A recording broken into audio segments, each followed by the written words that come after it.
Welcome back to AM Northwest. Here to explain how to make washing dishes a breeze rather than a chore is the author of 1 Minute Mindfulness. And we're happy to welcome to AM Northwest psychotherapist Donald Altman. I think the timing is perfect to have a psychotherapist today. We need one. Yeah, we do. We've talked about this a lot as leading up to this. That a lot of times things don't have to be a chore that we perceive as work. We can change our attitude about it. Is it that simple? Well, I think it is. We need to learn how to slow down, though. And there are a lot of hidden little treasures and a lot of hidden joys in the moment that sometimes we miss because our minds are filled with busyness, worries, the kids are acting up and it's affecting us.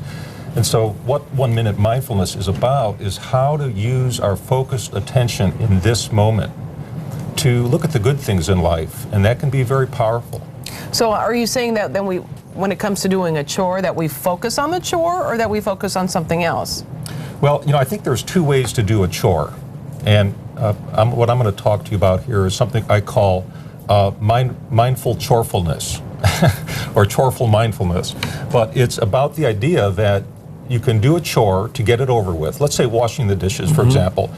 And if you're trying to get it over with, it's, you know, you go into it with an attitude of, I don't really want to do this, I don't like washing the dishes, I want to get it over with. And your mind might be thinking about other things you want to do, and what happens? You might have an accident, you could drop the plate, or you could just be in resistance to what you're doing. You have to do the dishes anyway, right? You know, otherwise you're going to stack them up in the sink. So the other way to do the dishes is not to get them done, but wash the dishes in order to wash the dishes and really be present, 100% devoted to the washing. So maybe you feel the water dancing on your skin, you feel the temperature of it, you notice the glistening of the plate and the different colors there and appreciate that. And so you can really experience it in a new way. It's almost a childlike way of taking off the old filters, getting out of autopilot and really experience it. It's the smell the roses kind of admonition that we hear in life all the time. We don't take time anymore for that, do we? No, and I think we're so distracted with a lot of things, and we're very busy. Well, you say a wandering mind is a bad thing. That there are only a few occasions in life, in everyday life, where our minds don't wander. Why is a wandering mind bad? You would think that would be a good thing, because it sounds like a wandering mind is a relaxing kind of thing. Well, you know, I think that sometimes a wandering mind can be good. It can give us creative ideas and so forth. But research shows that people whose minds wander tend to be less happy than people who are present with what they're doing. It's not so much the activity you're doing that makes you happy, but whether or not you're present with the activity. Oh. And so they found that there were 3 activities, for example, that people were most happy with, or their minds were wandering the least. One was making love. One was having a conversation like we are, because we have to really pay attention. And the other one was exercising. So people were really present, experiencing their body. And so, you know, how can we be present even in the little things that we're doing and enjoy that? That's interesting you say, because just last night I took a spin class. I remember really focusing on what the instructor was saying, and I thought, wow, the time really flew.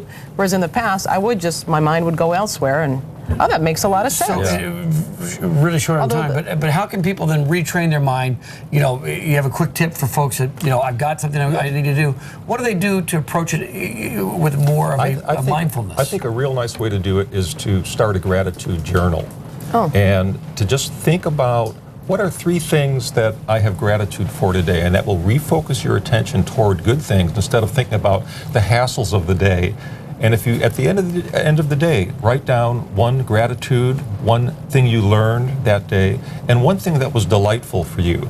And that could be somebody made you laugh, or you saw something beautiful. And write that down. At the end of the week, look over that journal, and you'll be amazed to see how many beautiful things that you experienced in life.